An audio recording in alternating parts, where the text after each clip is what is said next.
واقعہ سلطان صلاح الدین ایوبی قسط نمبر 75 اپنا اسلامک اسٹوڈیو۔ ناظرین، حدید کو بھی کیمپ میں بھیج دیا گیا تھا۔ لوزینہ کے لیے حکم تھا کہ اسے نہ ملے۔ ہرمن کو شک ہو گیا تھا کہ ایک جذباتی وابستگی ہے، لیکن لوزینہ نے اس حکم کو قبول نہیں کیا تھا۔ اس نے جب سنا کہ حدید مسلمانوں کے کیمپ میں ہے تو اس نے سہیلی سے کہا کہ وہ اسے آزاد کرائے گی۔ سہیلی نے اس کی جذباتی حالت دیکھ کر مدد کا وعدہ کیا اور دونوں نے پلان بنا لیا۔ وہ اسی شہر میں گئی اور ایک پرائیویٹ ڈاکٹر سے ملی۔ اسے کہا کہ وہ ایک زخمی کو لا رہی ہیں جس کا علاج اسے اس شرط پر کرنا پڑے گا کہ اس کے متعلق کسی کو کچھ نہ بتائے۔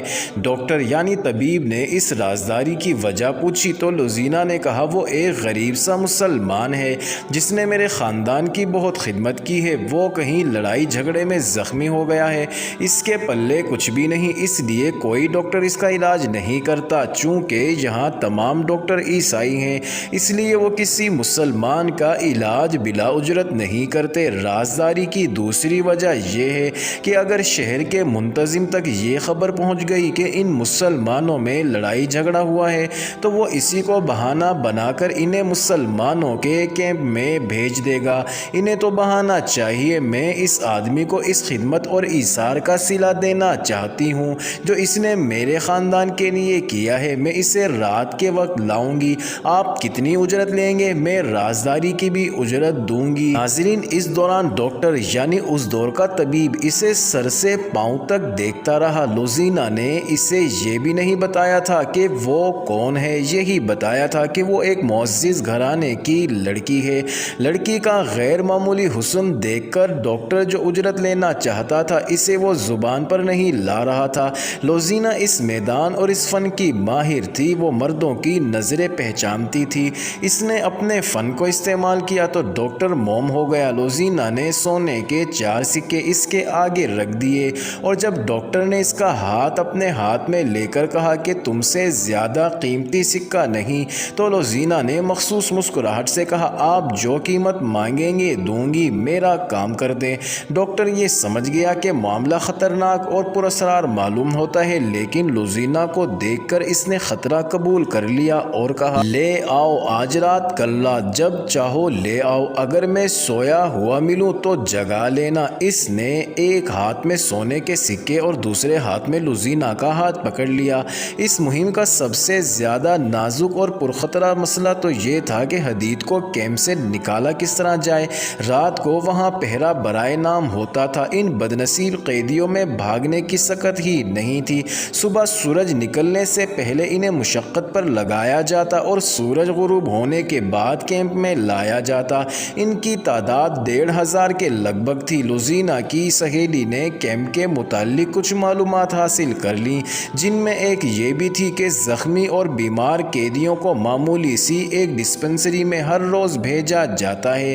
ان کے ساتھ صرف ایک پہرہ دار ہوتا ہے۔ دوسرے دن لوزینہ اپنی سہیلی کے ساتھ وہاں پہنچ گئی جہاں مریض قیدیوں کو لے جایا جاتا تھا۔ اسے زیادہ انتظار نہ کرنا پڑا۔ 25-30 مریضوں کی ایک پارٹی نہایت آہستہ آہستہ چلتی آ رہی تھی اور پہرہ دار ہاتھ میں لاٹھی لیے انہیں مویشیوں کی طرح ہانکتا لا رہا تھا جو تیز نہیں چل سکتے تھے۔ انہیں وہ لاٹھی سے دھکیل دھکیل کر لا رہا تھا۔ دونوں لڑکیاں آگے چلی گئیں۔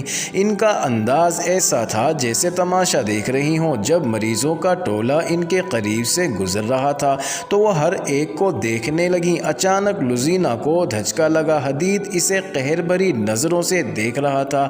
اس کے اچھی طرح چلا نہیں جا رہا تھا۔ اس کے چہرے سے وہ رونق اور رمق بجھ گئی تھی جو لوزینہ نے زخمی ہونے سے پہلے دیکھی تھی۔ حدید کے کندھے جھک گئے تھے۔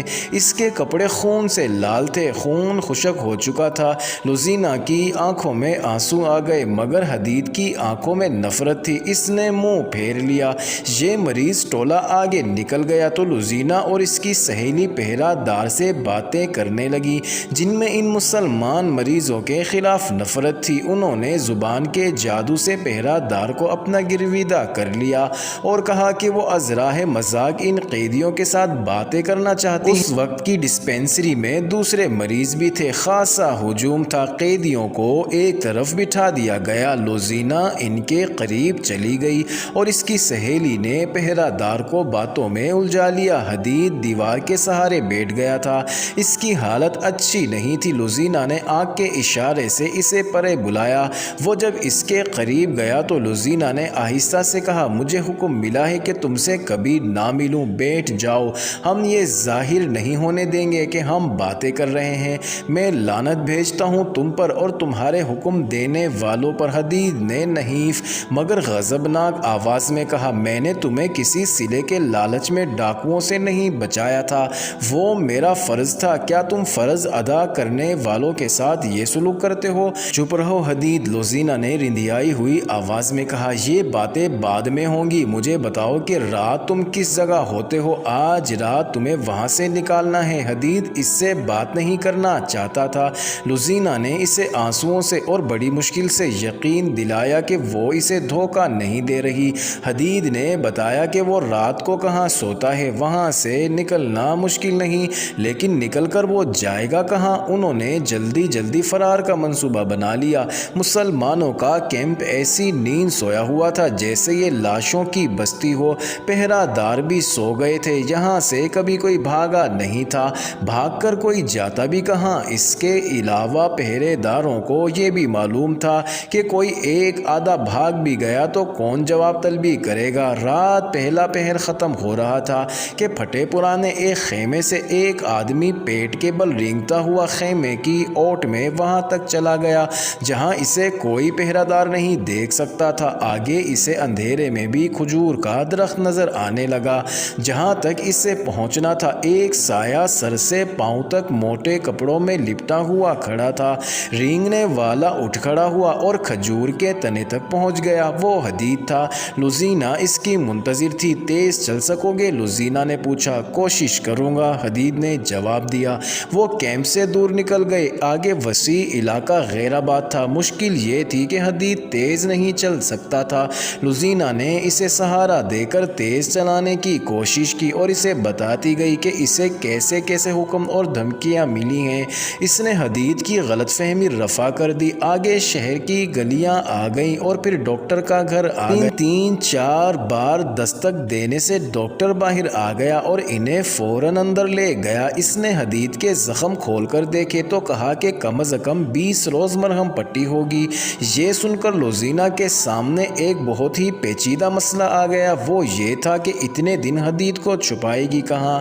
اسے بیگار کیمپ میں واپس تو نہیں لے جانا تھا۔ اس کی عقل جواب دے گئی۔ ڈاکٹر مرہم پٹی کر چکا تھا۔ اس نے کہا کہ اسے نہایت اچھی اور مقوی غذا کی ضرورت ہے۔ لوزینہ اسے پرے لے گئی اور کہا، یہ جہاں رہتا ہے وہاں اسے اچھی غذا نہیں مل سکتی، میں گھر میں اسے اپنے پاس نہیں رکھ سکتی، آپ اسے یہیں رکھیں اور جو چیز اس کے لیے فائدہ مند ہو وہ کھلائیں، مجھ سے آپ جتنی قیمت اور اجرت مانگیں گے دوں گی۔ ڈاکٹر نے جو اجرت بتائی وہ بہت ہی زیادہ تھی۔ لوزینہ نے کم کرنے کو کہا تو ڈاکٹر نے کہا، تم مجھ سے بہت ہی خطرناک کام کرا رہی ہو۔ میں جانتا ہوں کہ یہ شخص مسلمانوں کے کیمپ سے لایا گیا ہے اور یہ مصری فوج کا سپاہی ہے۔ تمہارا اس کے ساتھ کیا تعلق ہے؟ مجھے منہ مانگی اجرت دو گی تو تمہارا یہ راز میرے گھر سے باہر نہیں جائے گا۔ مجھے منظور ہے، لوزینہ نے کہا، اور یہ بھی سن لو ڈاکٹر، اگر یہ راز فاش ہو گیا تو آپ زندہ نہیں رہیں گے۔ ڈاکٹر نے حدید کو ایک کمرے میں لٹا دیا اور اسے بتایا کہ وہ ٹھیک ہونے تک یہیں رہے گا۔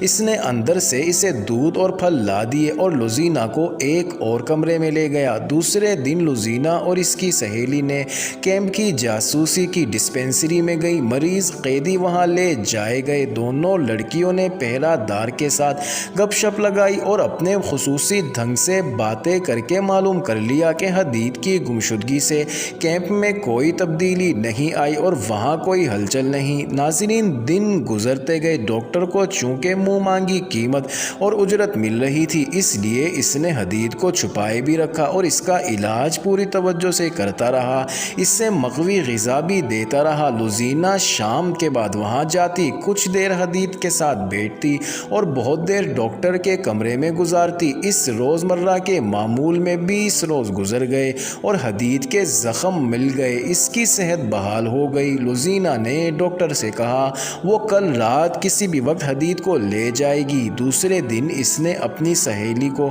استعمال کیا۔ چھوٹے عہدے کا ایک افسر اس کی سہیلی کے پیچھے پڑا رہتا تھا۔ سہیلی نے اس افسر کو جھانسا دیا اور لوزینا نے اس کے ٹرنک سے اس کی وردی نکال لی جو اس نے حدید کو پہنا دی۔ گھوڑے کا انتظام مشکل نہ تھا، وہ بھی ہو گیا۔ ناظرین، یہ اہتمام اس لیے کیا جا رہا تھا کہ شہر کے ارد گرد مٹی کی بہت اونچی دیوار تھی۔ اس کے 4 دروازے تھے جو رات بند رہتے تھے۔ دنوں دن کے وقت یہ دروازے کھلے رکھے جاتے تھے کیونکہ سلطان ایوبی کے آنے والے حملے کے لیے فوجوں اور ان کے سامان کی آمد و رفت جاری رہتی تھی۔ معزز ناظرین، یہ انٹرسٹنگ ویڈیو جاری ہے۔ اگلی ویڈیو قسط نمبر 76 میں دیکھنا مت بھولیے گا۔